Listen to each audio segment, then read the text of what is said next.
l'émission qui donne envie d'agir. Nous passons l'après-midi de ce 27 mars 2015 en compagnie des premières STMG du lycée Albert Camus. Ça va toujours? Nous sommes à Atlantis Le Centre. Voici le deuxième invité de cette émission Réussir. On ne voit que son entreprise.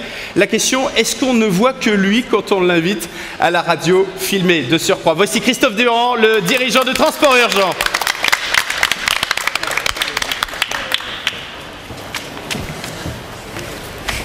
Bonjour Christophe. Bonjour David. Est-ce qu'on ne voit que vous quand vous passez à la radio et de surcroît filmé? Je vais finir narcissique. Hein. Ah bah je pense, il y a un moment. Il y a des invités qui nous disent que ça ressemble un petit peu à un mini divan en fait. Faut se lâcher, faut se livrer en fait de cette émission. Vous êtes prêts à ça? Ah, pas de problème. Pas de problème. Vous êtes interviewé par Anne, Fanny, Ahmet et Mathilda. Bonjour à vous quatre. Bonjour. Chers collègues intervieweurs. Et la première question vous est posée par Fanny. Donc tout d'abord, nous accueillons un ex-vendéen, un ex-nazarien, un ex-tunisien et un ex-futur asiatique. C'est ça. Donc rassurez-nous, vous êtes bien à Nantes? Oui, très bien. Oui. C'est une position très centrale, pas loin de l'océan, donc les possibilités de fuite sont nombreuses. Oui. Vous avez trouvé votre coin à vous? Oui, tout à fait. Anne, plus sérieusement? Plus sérieusement, vous venez d'avoir 40 ans, vous avez grandi à La Roche-sur-Yon, un père banquier, une mère au foyer. Gamin, vous rêvez de devenir DJ ou musicien. C'est l'art ou la fête qui vous attire, ou peut-être le plaisir? Un petit peu les deux. Vous vouliez être artiste? Oui, tout à fait. Ouais. Pour faire quoi?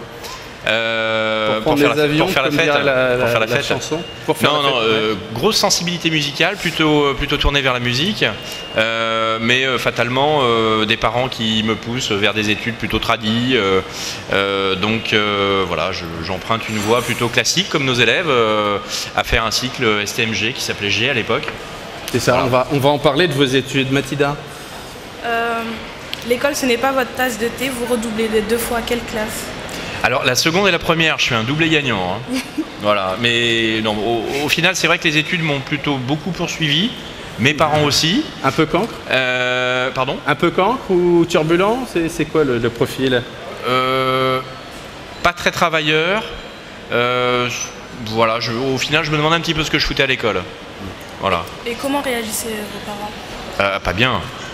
Pas bien. Non, concrètement, ça se traduisait par quoi? Vous étiez enfermé à triple tour pendant des week-ends entiers? Tout à fait. Non, mais en fait, moi, c'est vrai que j'ai jamais été très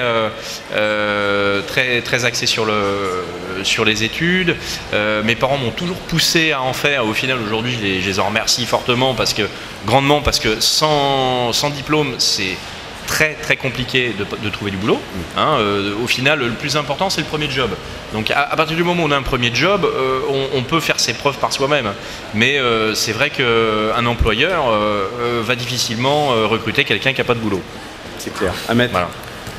À l'âge de 16 ans, vous demandez de l'argent de poche à vos parents. Qu'est-ce qui se passe à ce moment-là? Je me prends une gifle. Non, je plaisante. Ah oui, rien que ça. Non, ma mère, donc c'est une question que je pose à ma mère, enfin même une affirmation. Je lui dis donc, t'es bien gentil, mais l'argent de poche que tu me donnes là, ça me suffit pas pour sortir avec les copains. Vous en aviez quand même un peu. J'en avais un peu. Mais j'avais des copains qui en avaient beaucoup plus, et on regarde toujours ce qu'il y a de plus. Hein. Oui. Donc fatalement, ma mère me rétorque, tu veux de l'argent, tu travailles. Alors, du coup, je suis reparti un peu la queue entre les jambes. Sur ce fait, je vais voir ma voisine, qui est pharmacienne, donc commerçante, connaissant un petit peu tout le monde dans le quartier. J'ai dit donc, Eliane, vous pourriez pas me trouver un petit job pour le samedi, pour le week-end, parce que j'aimerais bien bosser, surtout j'aimerais bien avoir un peu d'argent, de l'argent de poche. Et puis, je pensais que c'était un coup d'épée dans l'eau. Elle me rappelle une semaine après en me disant, écoute, là on est jeudi, samedi tu commences sur le marché, tu vas voir tel commerçant, tu démarres à 7h du matin et tu demandes Franck au rayon poisson. Ah, d'accord. Donc au final, j'étais jeté dans le grand bain de la vie professionnelle. Je m'attendais à beaucoup plus de rudesse, et j'ai eu la chance d'avoir un patron qui était charmant, qui était pas du tout rugueux, qui était très agréable, qui m'a appris vraiment, qui m'a donné le goût du commerce. Et c'est vrai que j'étais dans des conditions qui étaient exceptionnelles. Ahmed. Est-ce que c'est un mode d'éducation que vous transmettrez à vos enfants quand ils en auront l'âge? Oui, c'est très important. la valeur de l'effort, c'est, enfin, la notion d'effort est très importante. En même temps, les coachs changent aujourd'hui. Forcément, la rudesse n'est plus la même que lorsque vous aviez 16 ans. Ouais, les coachs changent, mais je pense pour autant, on peut continuer à appliquer des modes éducatifs de ce type. Oh, je pense, oui, sans sortir les fouets, hein, bien évidemment, mais ça va être interdit, vous le savez. Oui, exactement, heureusement. Mais non, mais fatalement, je pense que c'est très important pour un jeune adulte comme vous, hein, de découvrir la vie professionnelle. Et plus tôt vous réussirez à avoir des expériences professionnelles, même si elles sont minimes, eh ben, ça vous donnera un point de vue, ça vous ouvrira l'esprit et ça vous fera voir quel travail le plus tôt possible. Que ça vous plaise ou pas, c'est pas grave. Même si c'est une mauvaise expérience, bah, c'est une expérience quand même. Et ça, c'est très important. Anne. Qu'est-ce que vous apprenez concrètement en travaillant dans la poissonnerie? Eh bien, j'apprends le relationnel avec les gens. Et ça, c'est très important, à fidéliser des clients, à vendre correctement, à arriver tôt le matin, à pas être à la bourre. Ça, c'est important. À être ponctuel, enfin voilà, toutes ces valeurs qui animent et qui font la différence en entreprise. Et qui font la différence en une entreprise, ouais, tout à fait, ouais. À talents égaux. C'est super la capacité qui fait la différence. C'est la capacité. Moi, je vois en tant qu'employeur aujourd'hui à CV identique, c'est-à-dire à formation identique, pour recruter quelqu'un. Si j'ai 2 BTS identiques, je vais plutôt privilégier celui qui a fait de l'alternance ou celui qui a eu des longues périodes de stage. Et ça, c'est très important. Ou la rubrique autre expérience, où vous y êtes vigilant? Non, pas plus que ça. Non, pas plus que ça. Pas plus que ça. Si, des voyages, c'est toujours intéressant, mais rien ne vaut l'expérience professionnelle, je trouve. Enfin, en tout cas pour un employeur. Hein. Après, effectivement, ça ouvre les yeux sur plein d'autres choses, effectivement. Mathilda. Donc, retour à vos études. Comme vous l'avez dit, vous avez passé un bac STT, l'équivalent de STMG. Ensuite, vous vous êtes orienté vers une école de commerce, orientée internationalement, à Saint-Nazaire. Quelle était votre intention à l'époque? Mon intention, c'était de voir autre chose que La Roche-sur-Yon et La Roche-sur-Yon. J'étais très bien dans ma ville. Ça allait bien à la place Napoléon pourtant. C'est ça. J'étais très bien dans ma ville, mais j'avais tellement envie j'avais envie de découvrir tellement d'autres choses que voilà, pour moi fatalement l'échappatoire, c'était de trouver une école en commerce international. Pourquoi vous avez choisi Saint-Nazaire? Alors Saint-Nazaire justement parce que cette école était spécialisée en commerce international. Voilà. Autant j'avais le choix entre une école à La Roche, une école à Nantes, qui faisait partie du même réseau d'écoles, mais fatalement, l'international m'attirait beaucoup. Alors l'idée du commerce, disons que quand on a 16 ans et qu'on cherche à gagner un petit peu de sous, surtout à cette époque-là, il y a une vingtaine d'années, le plus facile pour trouver un job, c'était d'être vendeur chez un artisan, un commerçant. Voilà, c'était le plus simple au final. Et c'est grâce à ces expériences-là que vous avez décidé d'être votre propre patron? Oui, tout à fait, ouais, complètement. Ça m'a donné le goût de l'autonomie. Et puis il faut dire, un petit peu comme notre invitée précédente, j'ai toujours eu un rapport compliqué à l'autorité. Donc au final, être mon patron me correspond très très bien. Voilà. Et oui, donc en 98, vous partez 4 mois en stage à Singapour. Et qu'est-ce qui vous plaît dans ce pays? Alors, quand on va en Asie et qu'on n'a jamais quitté l'Europe, on est subjugué par la luminosité. Enfin, tout est différent. Les odeurs, la chaleur, l'humidité, tout est complètement... ça bouleverse tous les codes qu'on a pu connaître auparavant. Alors, il y a le côté, effectivement, climat, et puis il y a le côté économique, où Singapour, déjà à l'époque, était une place financière importante, où il y avait énormément d'échanges, il y avait un business incroyable qui se faisait sur cette ville-État. Et quand on vient de la, entre guillemets, vieille Europe, on est subjugué par... ce qu'on appelle la Suisse asiatique. Oui, tout à fait, mais même partout en Asie, d'une manière générale, on est subjugué par le dynamisme économique qu'ils peuvent avoir. Et c'est vrai que quand on vient de la vieille Europe, c'est waouh. Tout simplement. Votre objectif, c'est de vous y installer? Mon objectif est de m'y installer, oui, tout à fait. Pendant les 4 mois de stage, je cherche du boulot sur place, mais malheureusement, je tombe pendant une période qui était pas très propice parce qu'il y avait eu une crise financière qui s'était déclaré quelques mois auparavant en Thaïlande. Donc du coup, il y avait une crise du recrutement qui était plutôt très forte. Et puis je suis arrivé pendant les 6 mois pendant lesquels il fallait pas, en fait, tout simplement. Oui, parce que nous avons vu que vous aviez envoyé 300 CV. Voilà. Quand même. Ouais, passé beaucoup d'appels. Persévérant quand même. Et puis la bulle. Ouais. La bulle. Déçu. Ouais, très déçu à l'époque. Ouais. Très déçu. Pardon? Vous avez reçu aucune réponse? Si, j'ai reçu des réponses, mais que des négatives. Hein. Donc voilà. Donc déçu, je reviens en France pour passer mon diplôme. Et puis là, comme tout le monde, je me mets à chercher du boulot. 99, Anne. En 99, vous partez travailler en Tunisie, par défaut ou par envie? Un petit peu les deux. Par défaut, moi, mes destinations number one, c'était quand même l'Asie, parce que j'avais été beaucoup charmé par cette région. Vous auriez pu chercher dans un autre pays que Singapour. Oui, tout à fait, oui. Mais compliqué de France. Compliqué.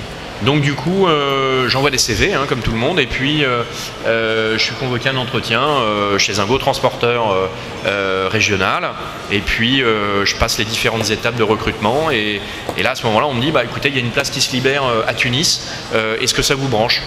Ok, pourquoi pas. Donc je suis parti très vite à Tunis, hein. En un mois j'étais parti, et j'y suis resté 5 ans. Et qu'est-ce que vous y faites? Alors, j'étais commercial pendant les 3 premières années, et puis chef des ventes ensuite les 2 dernières années de mon passage là-bas.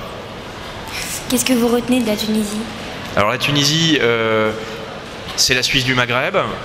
Décidément, c'est une affaire de Non, Suisse. c'est vrai, oui, c'était vraiment la Suisse du Maghreb. asiatique. Tout à fait. Enfin, la Suisse économique et au niveau Ça, des... c'est parce que votre père était banquier, vous étiez Aussi. attiré par Oui, tout à fait. le côté financier des choses. C'est ça. Vous avez parlé de divan, hein, dans cette interview. Je ne savais pas que vous appeliez Monsieur Chapier. Les jeunes ne comprendront pas. C'était pour la boutade. Oui, Henri Chapier, vous n'avez pas connu Henri Chapier, les élèves de la classe de première? Non. On vous briefera sur ce Mes monsieur. cheveux blancs. Donc la Suisse du Maghreb. La Suisse du Maghreb, moi je suis arrivé en fait en plus pendant des années où il y avait une libéralisation économique qui était super intéressante, parce que du coup on se retrouvait entre guillemets en banlieue française. Il y avait énormément d'entreprises, d'ailleurs encore maintenant, hein, mais beaucoup à l'époque, il y avait énormément d'entreprises françaises, enfin européennes d'une manière générale. Il y avait une libéralisation des mœurs qui était plutôt très agréable. Il y avait beaucoup de business qui se montait. Enfin voilà, Tunis devenait une ville très attractive. Voilà. Donc je m'y suis énormément plu, pour répondre à votre question. Je m'y suis énormément plu pendant 5 ans, puis à un moment donné, il a bien fallu partir quand même.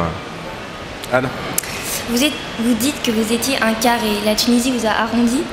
Alors là, il faut nous expliquer là. Ouais, Parce que ça ouais, parle ouais, pas tout à fait de mathématiques. Bah, carré rond, c'est compliqué au début. J'ai mis à peu près... quand on s'expatrie dans un pays étranger avec une culture différente, c'est toujours compliqué de s'intégrer, parce qu'on a nos valeurs, on a nos références, on a nos modes de fonctionnement, surtout quand on est jeune, hein. Et on est souvent chamboulé quand on arrive dans un nouveau pays, où on est obligé de s'adapter tout simplement, hein. Effectivement, moi j'étais plutôt quelqu'un d'assez rigide, on va dire, et là-bas, dans les pays du Maghreb, les gens sont plutôt relax, on n'a pas la même notion du temps. Il y a plein d'éléments qui sont différents. Donc du coup, il a fallu que je rentre dans le moule. Et au bout d'1 an, ça s'est très bien passé. Et à présent, c'est Mathilda qui vous pose une question, Christophe. Donc après votre court séjour en Tunisie, 5 ans, vous faites votre retour en France. Oui, exactement. Retour en France. Moi, j'étais originaire effectivement de Vendée à la base, et je reviens en France, et en passant 2 ans et demi à Lyon. Oui. Et Voilà. vous décidez de vous associer avec... Alors, je devais m'associer avec quelqu'un. Malheureusement, ça l'a pas fait, hein, comme on dit. Donc, du coup, je reviens un petit peu comme les saumons. J'ai fait un retour aux sources. Parfois, dans la vie, c'est important, c'est sympa. Vous avez eu besoin de retrouver vos racines à ce Oui, moment-là? complètement. Oui, tout à fait. Pendant les coups durs, c'est toujours sympa, hein. Vous savez, la famille, les copains, les copines, c'est quand même de bonnes valeurs, hein. C'est très important. Donc, du coup, à ce moment-là, je cherche à me rapprocher de l'ouest de la France, pour me rapprocher effectivement de mes proches. Et c'est là que Fanny a une question à vous poser. Donc finalement, en ce moment même, vous êtes dans l'Ouest. Oui. Et vous avez envie de quoi, en ce moment, vous rapprocher de votre famille ou... J'ai besoin de... Vous êtes déboussolé un peu, c'est ça? Un petit peu déboussolé, un petit peu perdu, sans projet professionnel. Donc du coup, se rapprocher de sa famille, c'est toujours intéressant parce que c'est toujours les premiers en général à donner un petit coup de main, hein, à aider, et moralement, et matériellement aussi parfois. Donc oui, c'est toujours intéressant. Ouais. Dans le public, une question de Yarouba. Très en forme, Yarouba. Hein. Oui. Et pour vous, il est important de savoir d'où l'on vient. Oui, bien sûr, oui, complètement. Autrement, on n'a pas de racines. C'est super important. Moi, je suis vendéen, je suis fier de l'être. Un Vendéen fier d'être Vendéen, ça c'est rare. Personne n'est parfait. Mais... Il y a une identité très forte. Peut-être que les Nantais qui sont ici ne le savent pas, mais en tout cas une identité très forte en Vendée. Comment vous l'expliquez? À quoi est-ce que ça tient? Ça tient, je pense, déjà de prime abord à un département géographiquement un petit peu enclavé entre la Loire au nord et les Marais au sud. Hein. Donc il y a ça, la vie n'était jamais trop facile parce qu'elle a toujours été, ça a toujours été un département plus rural que la Loire-Atlantique. Pourquoi on est fiers d'être Vendéen? Parce qu'on est fiers d'être Nantais, très certainement. Peut-être que vous êtes fiers d'être Nantais, les jeunes? Oui, non? Je ne sais pas, c'est une question que je vous pose. Un petit peu, bon. C'est dans les gènes. Mais vous savez aujourd'hui, d'une discussion. Vous savez aujourd'hui, David, je suis aussi fier d'être Nantais que d'avoir des racines vendéennes. Hein. Ça parle de quoi, comme disent les jeunes, je kiffe ma ville. C'est vrai. Vous pourriez être, comment on appelle ça, un ambassadeur en quelque sorte. Je cherche un autre terme de votre ville. Oui, j'ai pas cette prétention-là, mais oui, tout à fait, oui, complètement. Un gritteur, je crois. C'est ce qu'on dit. Si vous le dites. On va vérifier l'information. Fanny, une certitude. Pourtant, vous avez dit que vous ne travaillerez plus jamais dans le transport. Ah bah oui, mais jamais, il n'y a que les imbéciles qui disent ça. Ça, c'est la certitude. Oui, tout à fait. Donc, je reviens dans la région, je recherche une entreprise à racheter. Le secteur du transport était plutôt assez sinistré à l'époque. En plus, c'était pas le métier le plus reposant parce qu'il y avait énormément d'heures de travail, les conditions de travail étaient pas toujours les meilleures. Et puis, coup du sort, je me mets à rechercher une entreprise. Et puis, la première sérieuse qui me semble être la bonne, c'est une boîte de transport. J'y peux rien. Dans le public, question de Laïla. Et du coup, ça n'a pas été trop difficile, le retour en France, après la Tunisie, où il y a le soleil et puis l'ambiance, c'est pas la même chose, de revenir... T'as tout compris. Comment ça a été? Tu as tout compris. J'ai mis du temps à m'y refaire. C'est vrai que le Maghreb, ce sont des pays très accueillants, où il y a un climat sympa. Moi, j'avais beaucoup de copains-copines. Enfin voilà, c'est un environnement qui était très aidant. Effectivement, le retour, c'est un sujet. Hein, le retour des expatriés, souvent, peut paraître difficile. Donc oui, j'ai eu quelques mois, quelques années de battement, de flottement, parce que j'avais passé de belles années là-bas, tout simplement. Naturellement. Donc vous ne retournerez pas dans le transport, ça c'était une certitude, mais en réalité vous y retournez. Et on connaît une partie de la suite de l'histoire, on va quand même prendre le temps de la détailler, Ahmed. Racontez-nous la rencontre avec votre actuel associé, Jérôme Daéron. Alors ça a tenu un peu de choses en fait. C'est l'histoire d'un coup de téléphone. Ouais, oui, à cette époque-là, donc j'avais un vieux listing d'entreprises à vendre. Que j'avais laissé de côté volontairement parce qu'il y avait plusieurs entreprises de transport en vente et en dépit de ma logique, j'avais pas grand chose à me mettre sous la dent en termes de chasse d'entreprise parce que j'en avais déjà découvert plusieurs. J'étais allé assez loin avec certaines et puis ça s'était pas fait parce que quand ça se fait pas c'est que les choses doivent pas se faire et puis donc du coup ah oui complètement. Ah bon? Oui en l'occurrence avec une entreprise où ça s'est pas fait bien heureusement mais ça il manquait 1 centimètre hein. Donc c'est plutôt très bien et donc du coup je sors ce vieux listing où j'ai une entreprise de transport. Je me dis allez, j'appelle, parce qu'à l'époque j'étais résident en Vendée, j'avais un déplacement de prévu à Nantes et je me dis, l'occasion faisant le larron, s'ils peuvent me recevoir, j'y vais, s'ils peuvent pas, tant pis. Et coup du sort, donc mon interlocuteur me dit, pas de souci, vous pouvez passer à la date et l'heure que vous souhaitez. Qu'est-ce qui vous a plu dans cette entreprise? Le bazar, non, c'était une toute petite boîte où il y avait un dynamisme incroyable. La première fois où je suis arrivé dans cette entreprise, j'ai été reçu d'une manière remarquable par un salarié qui était chauffeur à l'époque et qui aujourd'hui est directeur d'exploitation. Voilà, il y avait une ambiance et déjà un esprit qui était très attirant. Ouais. Dans le public, Yarouba. Et vous avez dit de jamais que vous ne retournez dans le transport. Mais aujourd'hui, êtes-vous fier Oui, alors déjà, il n'y a que les imbéciles qui ne changent pas d'avis. Déjà. Donc ça, on est tous d'accord, il faut le copier ça. Hein. Il ne faut jamais dire, Fontaine, je ne boirai pas de ton eau. Ça, c'est le numéro 2. Pas de certitude. Et donc, pardon? Aujourd'hui, vous êtes fier d'être retourné dans le transport? Oui, je suis content parce que... Bien sûr, la fierté dont on parlait tout à l'heure, mais cette fois-ci liée à votre secteur d'activité. Ah oui, la fierté du transport, oui, complètement. Oui, c'est un beau secteur d'activité qui malheureusement a la réputation de polluer. Mais oui, le transport, de toute façon, c'est un secteur d'activité qui est essentiel aujourd'hui. Pour acheminer toutes les belles marchandises que vous achetez ici, pour manger, pour boire, pour vivre, hein, tout simplement. Le transport est très important. Ahmed. Vous devenez le dirigeant de Transport Urgent. Quelle est votre ambition en reprenant cette entreprise? Bah déjà, de la sortir de la zone rouge dans laquelle elle était, et puis d'essayer d'en faire quelque chose d'un petit peu plus gros que ce qu'elle était. Et puis... mais surtout c'est avec l'envie hein, qu'on le fait, c'est avec la détermination. Et puis aujourd'hui l'entreprise bien évidemment est sortie de la zone rouge et puis on a eu une belle croissance puisqu'en 7 ans le volume d'affaires a été multiplié par 6. Voilà. Donc cap réussi, la société est sortie du rouge et puis on a réussi à embaucher des gens et à continuer à faire tourner l'entreprise. Au début, en arrivant dans cette entreprise, vous faites une promesse aux salariés, c'est laquelle? Oui, alors la promesse, je serais tenté de dire qu'il y en a eu plusieurs. Tu veux parler de laquelle?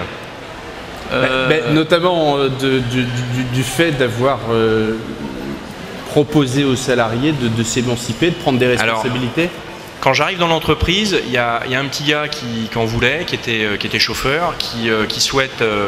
monter en compétences et puis donc grâce à l'activité économique, grâce à l'activité de commerciale qui est intensive, qui est menée dans l'entreprise, on arrive à récupérer beaucoup de clients. Et donc de ce fait-là, j'arrive à faire monter ce gars-là en exploitant, c'est-à-dire en l'équivalent de responsable de production, et puis ensuite directeur d'exploitation.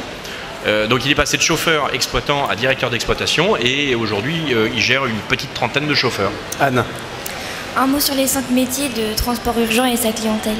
Oui, alors aujourd'hui Transport Urgent c'est 5 métiers, c'est de la course, de la location de véhicules avec chauffeur, de l'affrètement, de la livraison à domicile et de la logistique entreposage. Voilà.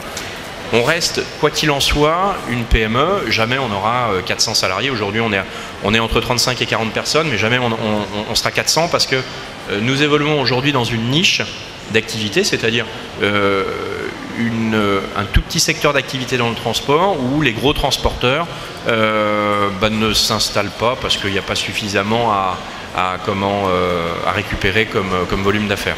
Fanny. Voilà. Et du coup, vous avez emménagé au pied du pont de Cheverry. D'ailleurs, on voit très bien votre entreprise. Merci. On ne peut pas la rater. Oui, nous voilà. D'ailleurs, à Saint-Herblain. Et au-delà du confort de votre nouvel établissement, est-ce que c'est une fierté de diriger une entreprise aussi visible du périphérique et d'être une très grande entreprise? Disons que l'enjeu, en changeant de locaux, c'était effectivement de se retrouver dans un environnement plutôt propice au bon travail. Et je serais tenté de dire que l'emplacement, effectivement, ça a été la cerise sur le gâteau. Oui, effectivement. On est plutôt très content et très fier de l'emplacement qu'on a. Mathilda, elle a été perturbée par un élément. Mathilda, une question. J'ai entendu dire que chez Transport Urgent, le client il est pas roi. Mais c'est pas ce qu'on nous apprend à l'école. Hein. Ben non. Qu'est-ce que c'est que ce bazar, Christophe Durand là? Non, chez nous, le client n'est pas roi. Par contre, il est quand même très bien servi. Ah, quand même. Mais si vous voulez, la niche dans laquelle nous sommes est plutôt très contraignante puisque bien souvent, quand nos clients nous appellent, c'est qu'ils ont une extrême urgence à enlever et livrer de la marchandise. Donc, on ne peut répondre qu'en fonction des besoins disponibles à l'instant T. Donc un client qui me dit « il me faut un camion dans 2 heures chez moi alors que je sais pertinemment que ça va être très compliqué de mettre cette organisation en œuvre.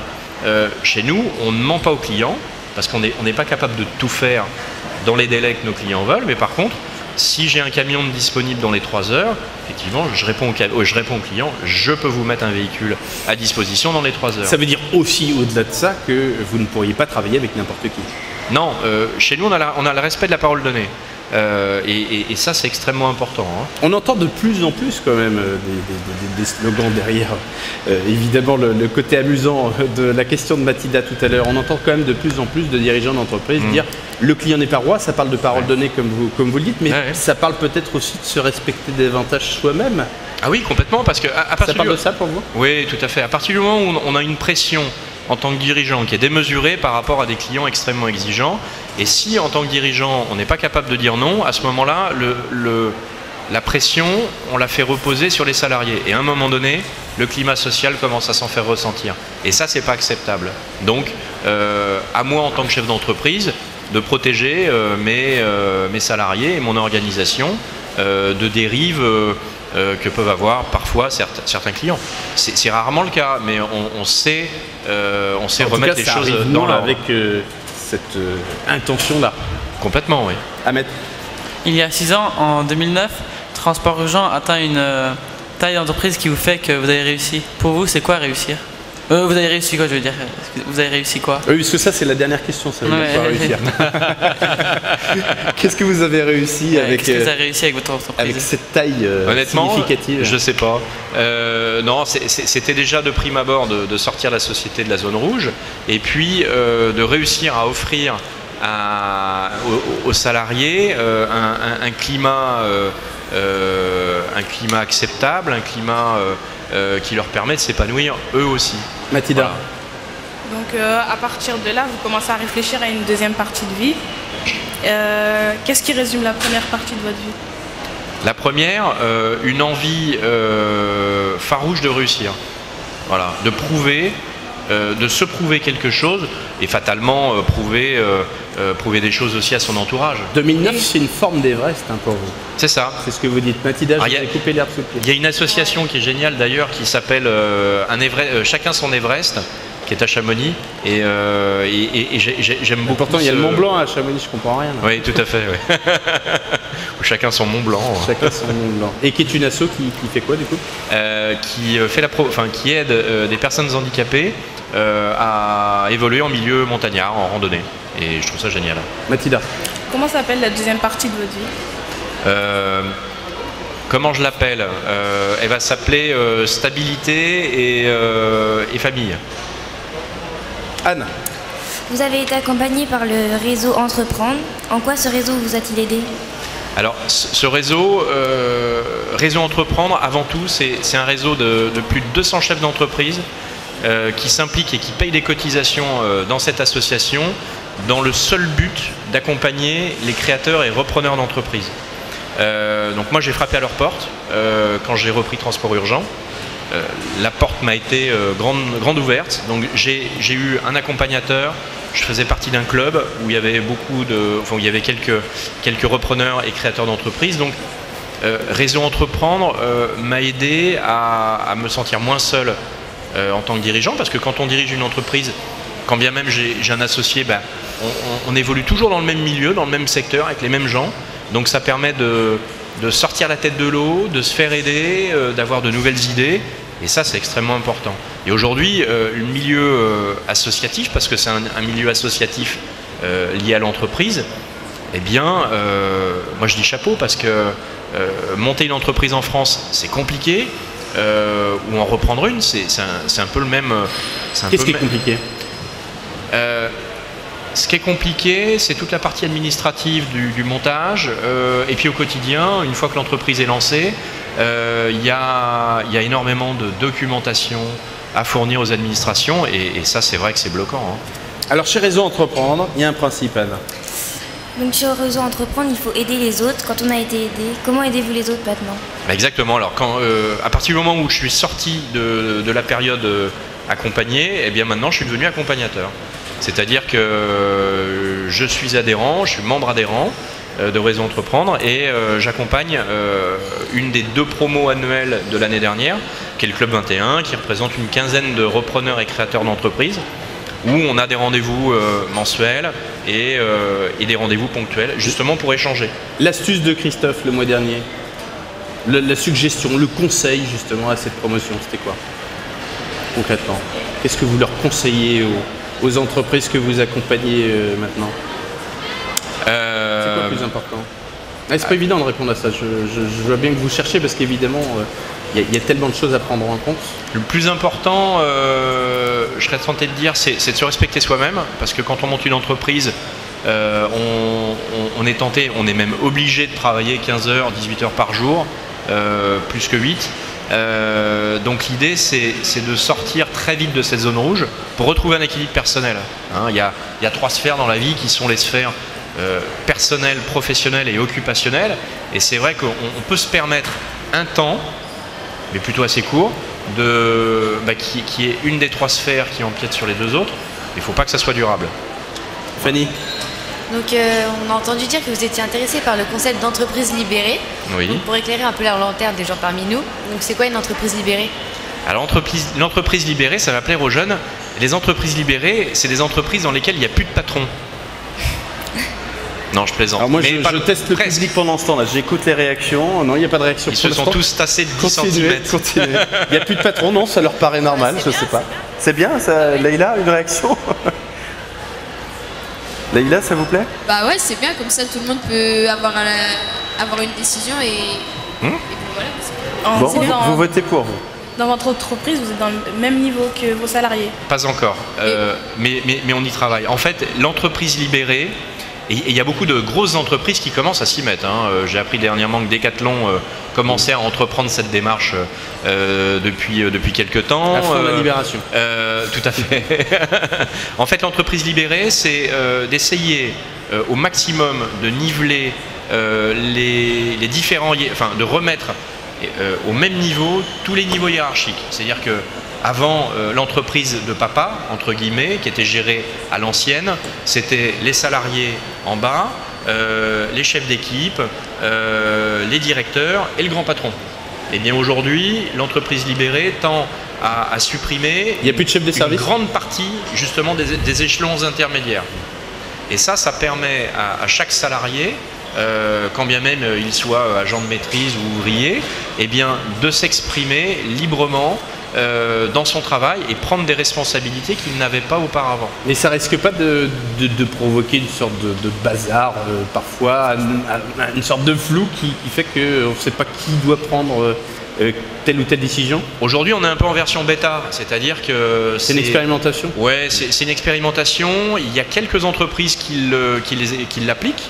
De grandes entreprises qui l'appliquent, mais je serais tenté de vous dire, le management, parce que c'est un peu du management participatif, c'est essayer de remettre tout à plat.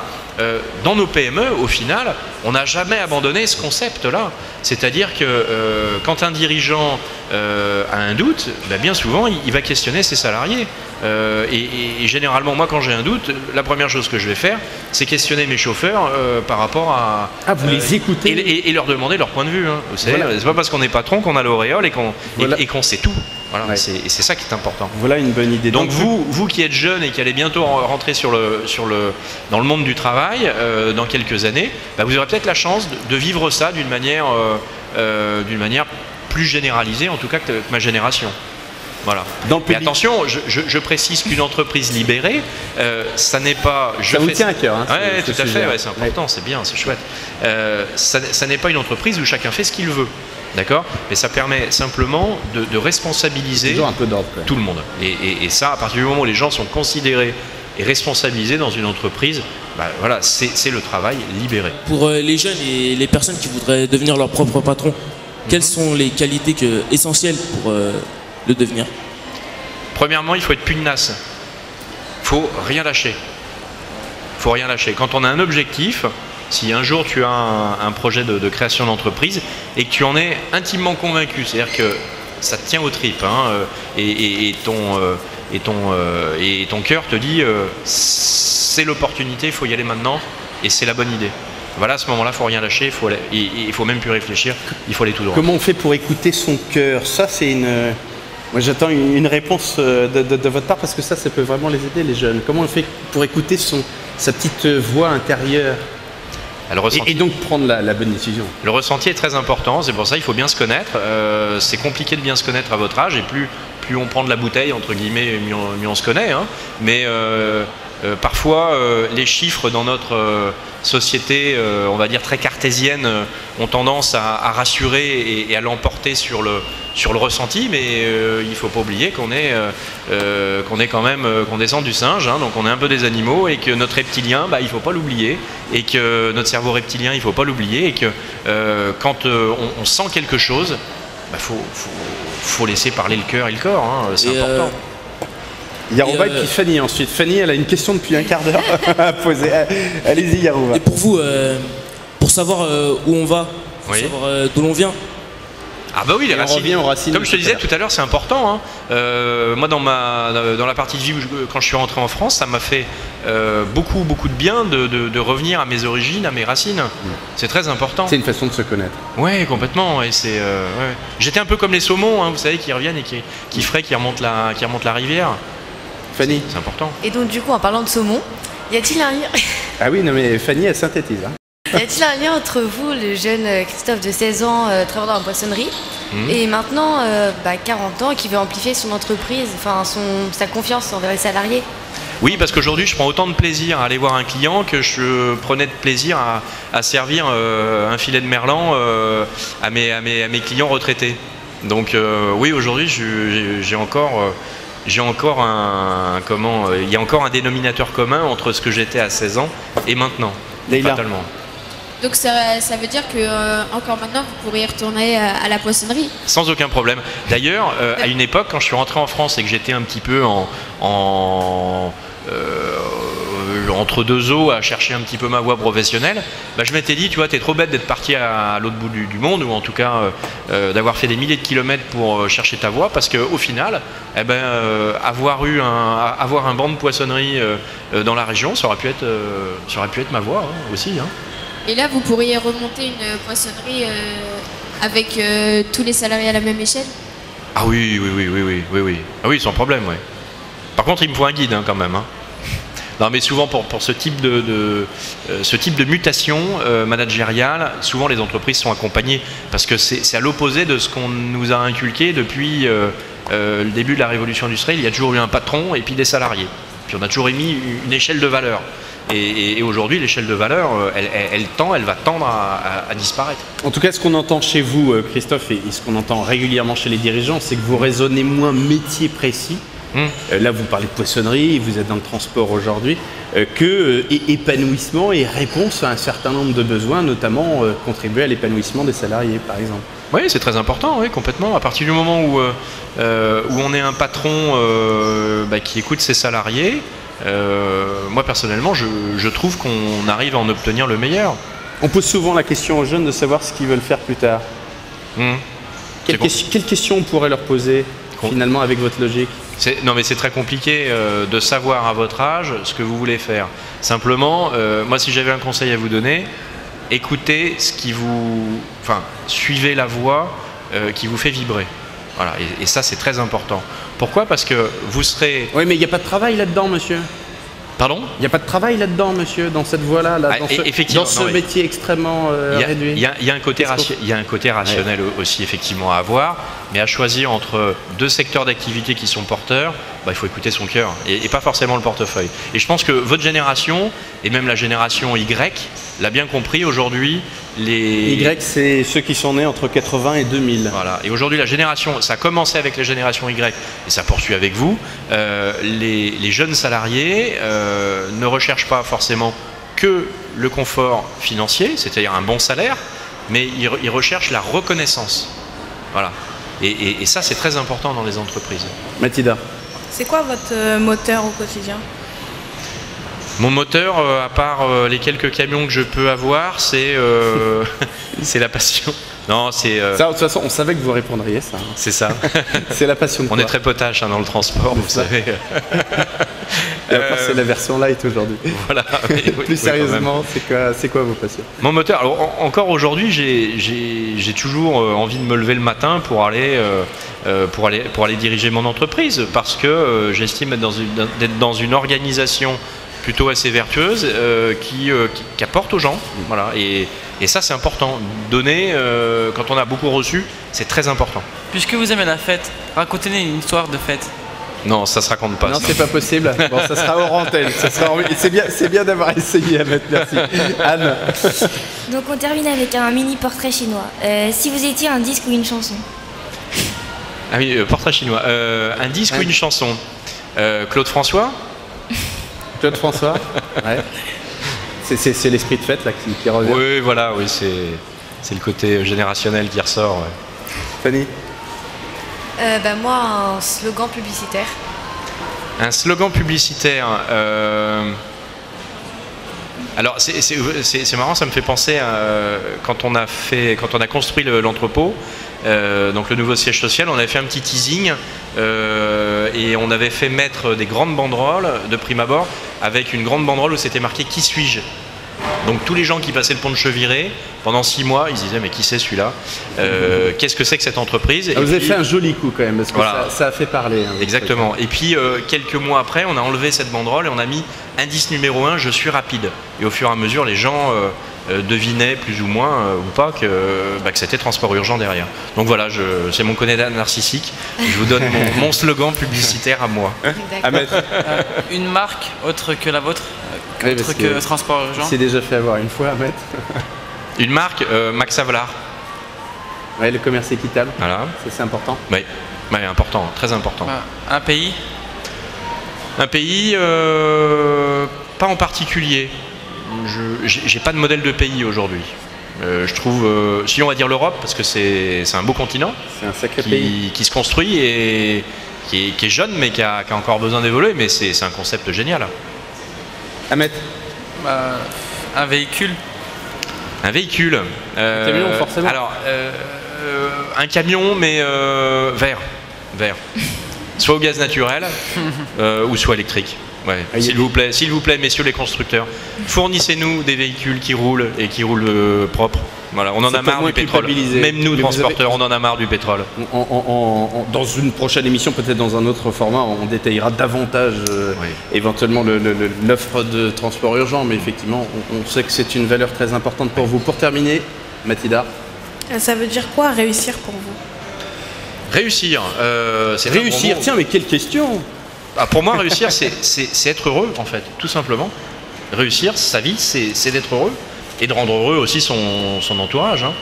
Vous êtes heureux? Oui. Ah oui. Et ben ça nous rend heureux. Merci beaucoup, Christophe Durand, l'invité de réussir aujourd'hui. Merci. Réussir, l'émission qui donne envie d'agir.